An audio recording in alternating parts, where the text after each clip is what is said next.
Hi, this is the walkthrough video for the 2016 Thor Majestic 28A, also referred to as RV number 6. I'm going to go ahead and start on the outside and just kind of walk you through everything. If you have any questions after watching this video, please feel free to contact me anytime and I'll be happy to answer your questions. So, we're going to start down here with the generator. That's in this compartment here. Most of the time, you won't have any use for accessing this because it's controlled from the inside, but I'm going to show it to you anyway. If you need to get to the inside of the generator, you can pop these guys off and you have access to the generator here. There is a circuit breaker right here that every once in a while gets tripped on an RV, and it should be pulled towards you. If it's towards the back, the generator will run, but there won't be any power coming out of it. This right here is a start-stop switch and a prime switch. So sometimes you have to hold it down and let it prime like that. Most of the time you don't. In order to start it, you just press and hold it to start it, but there is a start button on the inside. On the odd chance that you flood the generator, which does happen if you stall it out by having the air conditioning turned on when you're trying to start the generator, or if you shut the generator off too quickly after starting it. Usually you have to let them run for about 3 minutes. You basically would crank on it and kind of pull on this throttle linkage right here just a little bit, and that'll typically let it fire right up if it's flooded just a little bit. If the generator doesn't start when you first try to start it after about 3, 4, 5 seconds of cranking on it, you give it a little while before you try again. That'll help prevent it from flooding. It's just an owning issue, so, or at least that's what I've noticed. This guy here is your battery. You don't have to worry about him. This is your sewer station, which is actually a pretty nice sewer station. Inside here we have a waste hose. You pull that guy out all the way, connected onto here. This is your black tank. It's the bigger valve. This is going to be your toilet, anything that goes into it. To dump it, you pull this straight out, and then it'll run through the hose into the sewer. When it's done, you push it back in, and then you follow it up by pulling this gray tank valve, which is a smaller valve, straight out. That's going to be your sink water and your shower water, basically anything soapy, and that'll kind of wash the hose out and make it a little more sanitary. When you're sticking this hose back up in here, if you kind of turn it to the right, it'll feed a lot better if it gets hung up. So that's that guy there. This is your shore power hookup, and inside here you'll have an adapter, that little yellow guy there, or even that little blue one to the left there, that'll convert it from the typical 30 amp connector to a regular 20 amp adapter.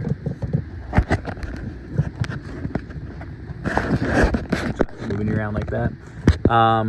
This cord is the cord for the generator. It basically has to be plugged in to the motorhome like that. If you try running the generator and that's not plugged in like that, you won't have any power to the RV because it's not plugged in. So sometimes that'll fall out when you're traveling. So it's a good thing to check if you don't have power and you have the generator running.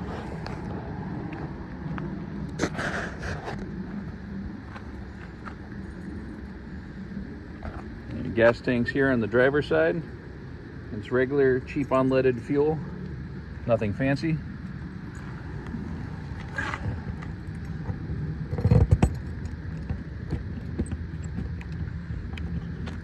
This compartment here is where you'll typically find your hose for filling the freshwater tank. I like to keep it there because the freshwater tank's right here. So you've got your freshwater tank fill right here and your city water connection right here. If you leave the hose connected to here and have the water turned on, it'll bypass your water pump and your storage tank and use this water.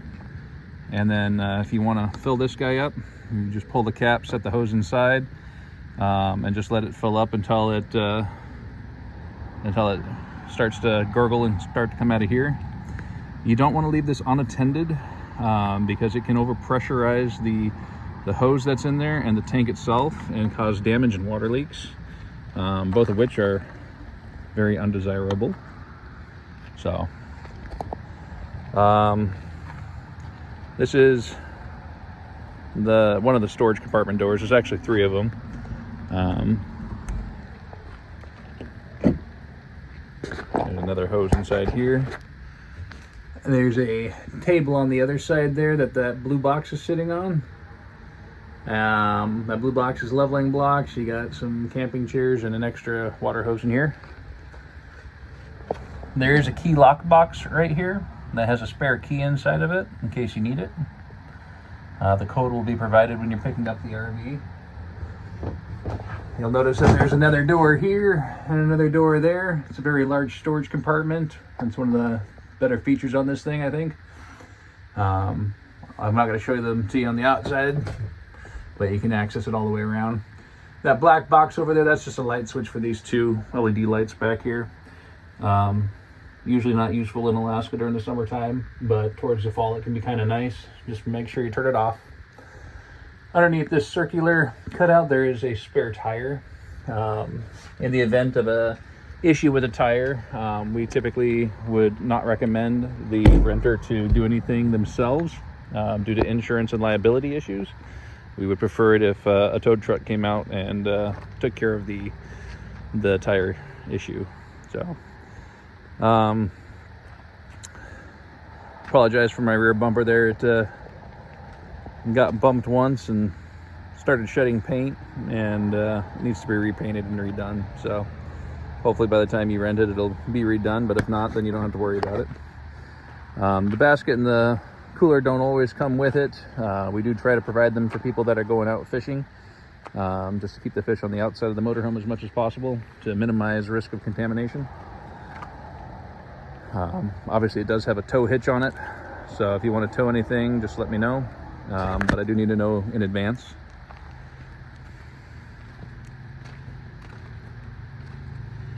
This guy here is your propane.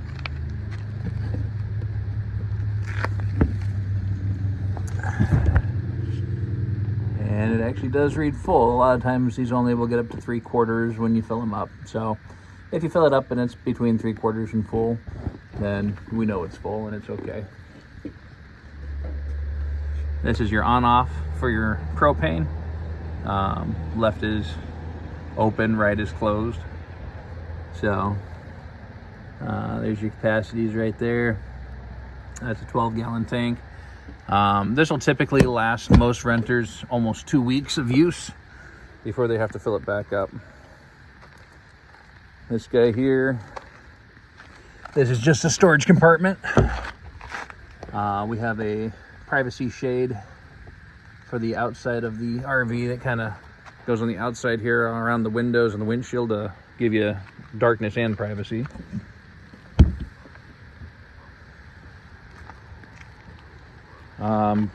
Biggest issue people have with this motorhome is right down there. You see the damage that's there? We're going to get that repaired again. It's not the first time it's been repaired. It's actually going to be the 4th time it's been repaired. What happens is, you know, there's a fairly long wheelbase here, and this is the low spot. And what happens is people will cut corners too sharply, and when they cut the corner too sharply, that is what will make contact with a curb, or a log, or a parking barrier, or whatever they use at the campgrounds to mark their camping areas.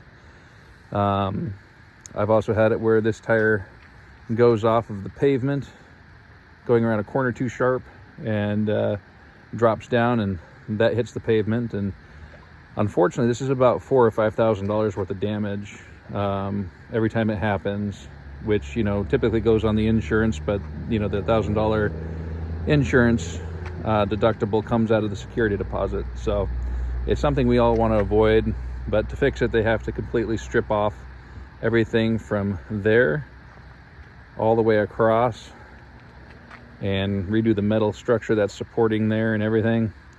It's mostly labor. Shop rates for motorhome stuff is like $150 an hour, so it gets expensive fast. So be very careful with that. Try to avoid it. One of the other things we had happen, and for whatever reason, just with this motorhome, even though all the other ones are built the same way too, but the gas tank is right up against the rear axle here. There it is right there. You can see it's nice and new. I had to replace it 3 times in 1 year because every time it went out, it would come back and it would have a new hole in it. And I couldn't figure it out for a little while, and I finally figured out that what people are doing is they're getting into a campground and they'll have, you know, typically railroad ties or some sort of a log there, you know, to mark where you park the motorhome. And people would back up, and they would back all the way up until they hit their rear wheel with it, and that would be sitting right on the gas tank, and it would be sitting on there, and then they'd move around inside the motorhome and it would wiggle and eventually pop a hole in it. It is a metal tank, but like I said, this is the 3rd tank I put in this thing. It's about $1,200 every time that happens, so that's typically not an insurance claim. That's typically just something we charge to the security deposit because it's not worth having an insurance claim for that. But easy to avoid, you know, just don't back up that far onto things and it doesn't happen. So a couple things on the inside here for the cab.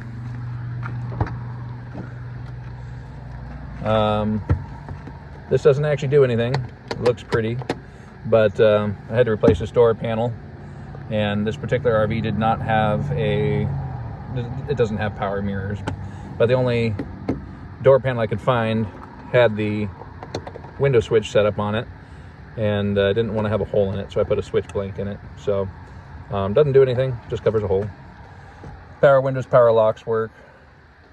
Parking brakes right here. Release pedal is right there. We do have a tire pressure monitor system in here. This is solar paneled, has a battery in it. Most of the time it works pretty good. If it gets too low and starts beeping at you and flashing, a couple times a year they got to be plugged in and charged up a little bit. I don't know what causes that, but once you do, they're good for another 6 months. So if it does start beeping at you and it's getting highly annoying, on the back side here, you can press and hold the negative button and it'll eventually shut itself off. Typically we set the pressure right around 70, and then what happens is as the sun shines on it or you're driving, they'll actually approach 80 pounds of pressure, but there's a 10-pound fluctuation there.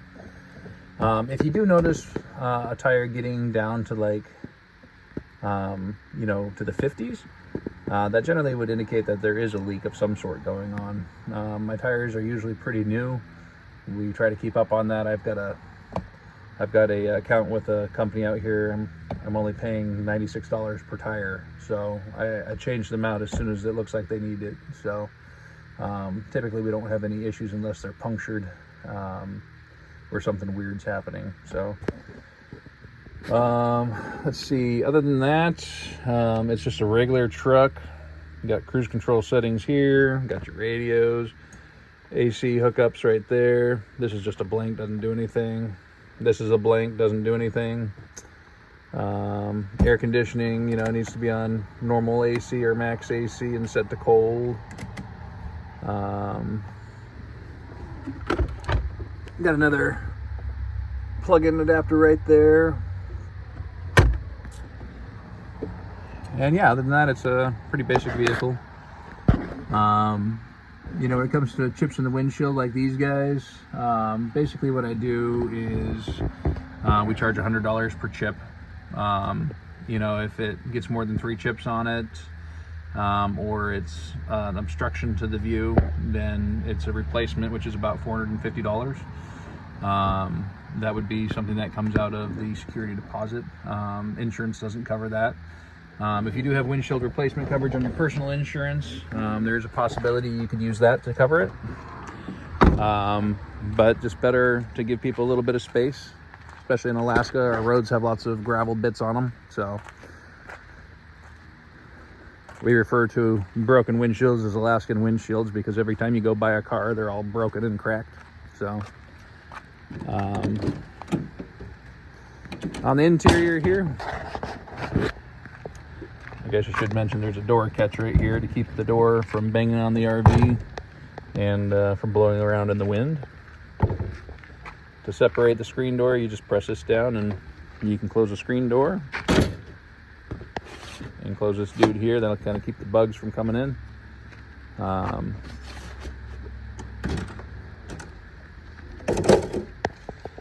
You got yourself a fire extinguisher here.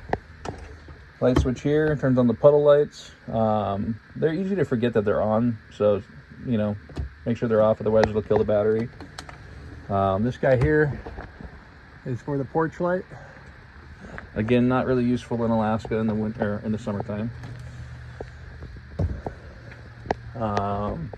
We'll start with your main controls here.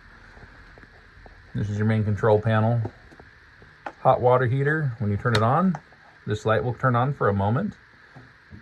And I don't know if you can hear that in the video, but it just lit it. So when it's in the on position and this light is off, everything's working. Right now it turned itself back on because it shut itself off because it ran out of propane. There's air in the system, so give it a couple seconds. Reignite it here.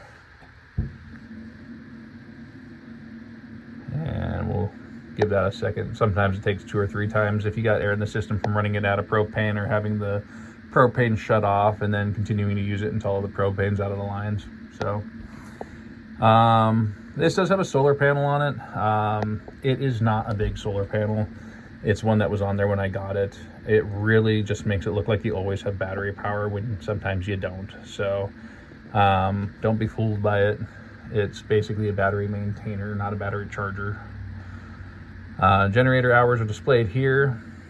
Okay, see the hot water heater is staying on this time, so it got the air out of the system, and it's working good. So in relation to the generator, this is proper advice. Make sure that the AC is off before starting the generator and off before turning the generator off. Otherwise it'll cause issues flooding. So I'm going to go ahead and start the generator so you can see how that works. Press and hold. Okay, so generator's running. You heard the beep. The beep is the microwave. This is my indicator that everything is working fine.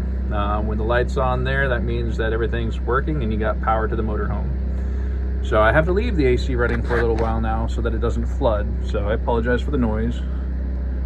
But while we're at it, this is the AC unit here. To turn it on, you got your fan settings. I haven't figured out why both of them say low, but then you have a high, and then this is where the AC kicks on. So that's low cooling. This is high cooling, that's your max setting. This is actually not a hot and cold. This is really cold and not as cold. So the AC units are designed to blow cold air to the overcab bed and in the back here towards the back bedroom. So that's where it's usually most important.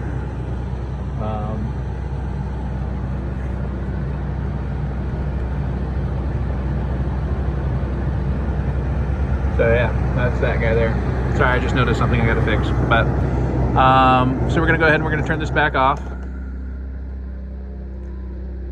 I'm gonna give it a moment because it still needs to clear out the generator now. Sorry for bouncing you around so much. Water pump, when the light is on, it is on. I like to leave them on when the renters have them, basically so that if you're not using the water and you hear the pump run, it tells me that there's a leak somewhere that needs to be fixed. So if you're not using the water but you hear the pump run every once in a while, go ahead and turn the water pump off and let me know, so that way when it comes back I can see why and where the water's leaking. If you press and hold this, it'll tell you the condition of your systems. Like I said, this is mostly going to read 12 volts because of the solar panel. That's why this is deceiving. So if it does get a little low, we'll run the generator or drive the motor home, we'll recharge the batteries. Running the generator is the second most efficient. The most efficient way is to drive the actual vehicle. That'll put the most charge to the battery. Also, plugging that cord in from the outside to the plug-in, that is the slowest way to recharge it, but it still works. This light is always dim. It's probably going to go bad soon, but that's your propane level, fresh water level. Gray tanks are pretty accurate, but the black tanks, they lie. They get dirty on the sensors and they will misread. So when you dump your gray tank, dump your black tank, and you should be fine. I'm going to go ahead and stop the generator now. That's all you got to do.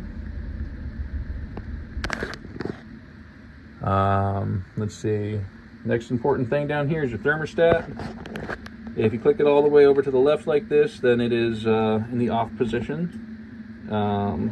You can just move this guy and set it to where you want it. And then the furnace will kick on and run until it gets to the right temperature and then shut down. This is not accurate. I don't know what kind of battery they had in this thing originally, but you can run this furnace in here. I mean, it's not going to run constantly, but you know, in the wintertime, you can run it all night, and it'll be warm in here without killing the battery. So don't worry too much about that. This guy here is the refrigerator. It's a pretty big fridge. I like to leave them in the auto position like this is right here.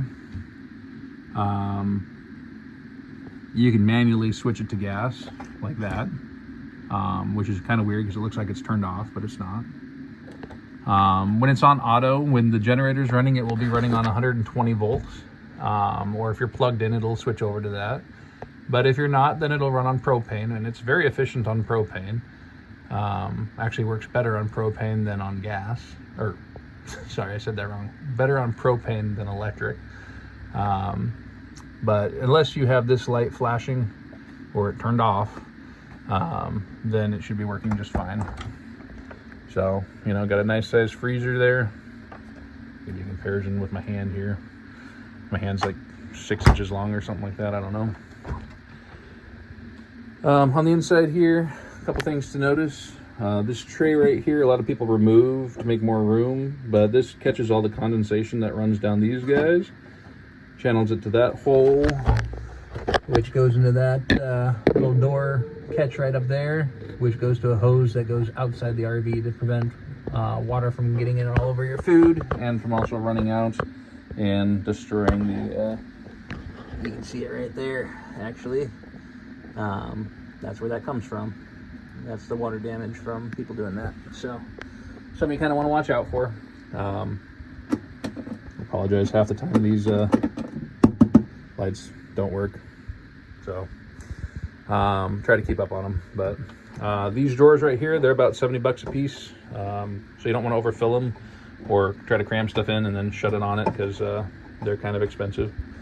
And then you run into issues like that where it actually breaks the actual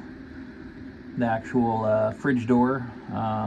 These fridges are actually $2,200 just for the fridge. That does not include replacement. So that's something you want to be careful with. Life is always better when we don't have to worry about them. So let's see what else we got here. Your cooktop here, that's basically like a barbecue grill. You know, you set your guys on, give it a click to fire up. I guess that right rear one's not working right now, so I'll have to fix that guy. We do typically carry a lighter. There it is. So if you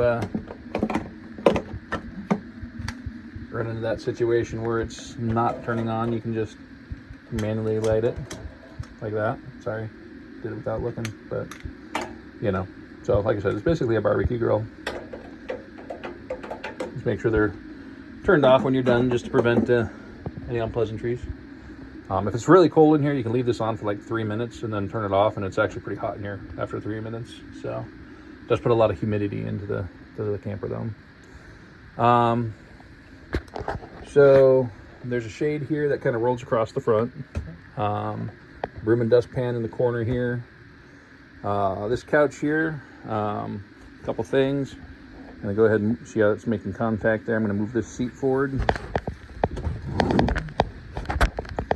And now that there's room,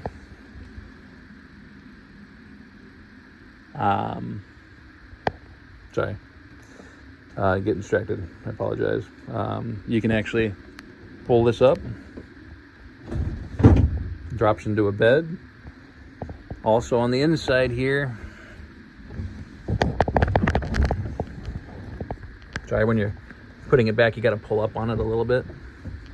But on the underside here, you'll notice that there's seat belts that can be pulled through. So you have seat belts here as well. This table does drop into a bed. I really don't like converting them, and it's hard to do with one hand. But you basically flip that cushion up, and grab the corners here on both sides, and just kind of wiggle and pull up. And when you do, this table leg will separate. This table leg gets stored right here, so it doesn't roll around and make a bunch of noise. And then this table will drop down onto these ledges, and then you put these cushions towards the center, turn these cushions down, and this turns into a bed as well. So there's 2 seat belts here, 2 seat belts here, seat belt, so we got 2, 4, 6. This guy here actually has 3 seat belts, so you could put 9 people in here. I think I have it listed as an 8-person, but you know, at a pinch, you can be tight and uncomfortable. Let's see, anything else worth saying up here? This guy here has a board inside of it, sits right here, makes a nice bed. This is actually an 8-foot bed, which is great for people like me. Being 6'4", it's kind of nice. Obviously not as nice as having a real mattress in the back, but let's see. I typically will have one of these guys in there. They're kind of a bit of a lifesaver. Instructions are on the back. You know, if you kill the battery, you know, I can actually use one of these to jumpstart motorhomes all day long. They're worth every penny. Sorry, sound like I'm trying to sell them here or something like that, but they're like 112 bucks. I can't get them shipped to Alaska. I have to have them shipped up by a friend just because they're lithium-ion batteries. But yeah, make sure it gets back in here, because it's a $200 charge if I have to replace it, because like I said, I can't just buy them here. I have to get these ones from the lower 48 and have them drop shipped up here from another person. So, but it's been in here all year and it's still at 95%. Sorry, I gotta turn that back off there. So, but handy in an emergency, worthwhile, even if you just use them once. These USB ports here actually require 120 volt power, so the generator has to be running or the shore power has to be plugged in for it to work, which is frustrating, but that is unfortunately just the way it is. Microwaves there. I just noticed that it had some damage on there, so I know that it's there now and you don't have to worry about it. It's from people driving over rough roads too much and getting this guy to bounce around. So these are not designed for gravel roads. The only time you can use them on a gravel road is if there's a campground within 3 or 4 miles. The insurance actually drops on when the pavement ends unless there's a campground nearby. So please take that into consideration. Gravel roads destroy motorhomes. This is your shower. We replaced the glass door with a curtain because the glass door, no matter what we did, absolutely sucked. Always coming off the track, always rattling. Since I've replaced it, I've had no complaints, so I'm happy with the curtain. It's just a regular shower. You know, it's got a on-off pause button there, hot and cold here. Let's see what else we got here. The bathroom door is kind of nice. When you open it, you can open it up all the way. And it makes a private bathroom area. There's a curtain for the bedroom here that you can close as well if you want more privacy there from the back bedroom. Regular sink. Toilet's a hand flush toilet. So you always want to make sure there's water in the toilet bowl, just a little there. Where that black line is, that's a rubber seal. And this water keeps that seal, and it prevents odor from coming from the toilet tank into the camper. So if you smell toilet smells, make sure there's water here. The other thing is to make sure that these roof vents are closed all the way when driving, to prevent them from getting ripped off, but also if it's open, it creates suction. And this is vented, so it will suck air from the outside into here and into the camper, which is not pleasant. So the hand flush here, if you pull it a little bit, it'll put more water in the system. And then to flush it, you do a full pull. Okay, so that's how that guy works. Of course, my water pump's turned off, so I'm gonna put a little bit more water back in there.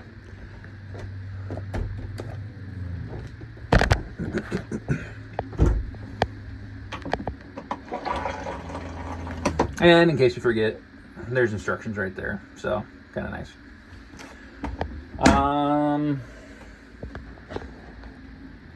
Let's see, what else can I say?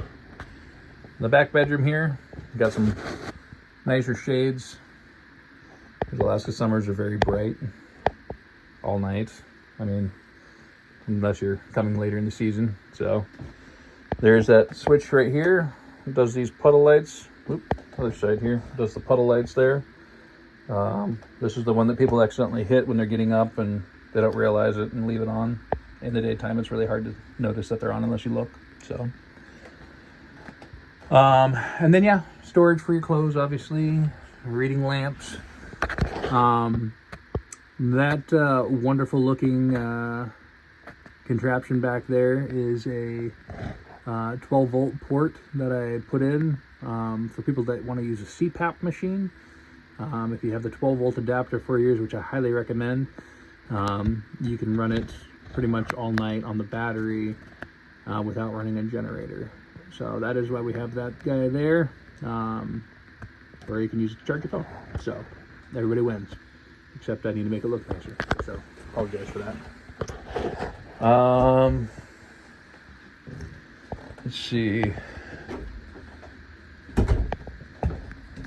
Other things worth mentioning here.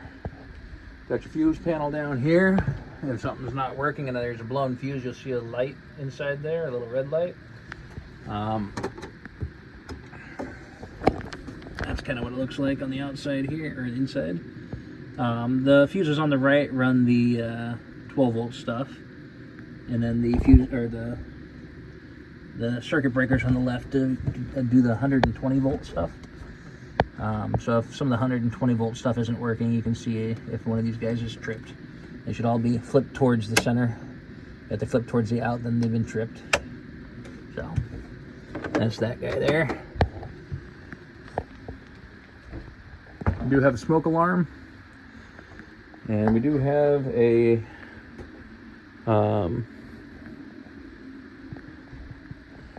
sorry, I gotta find it in here. I all have them in different locations, so I apologize for that. There it is. That's your propane leak detector. Propane's heavy, so that's why they have them down here on the floor. Green lights are good. If there is a problem, it'll be screaming at you very loudly. There's a reset on there that you can press and hold, and it'll reset. Can't really see it here very well. There it is. So if that goes off, it'll actually turn your propane off to prevent more leakage.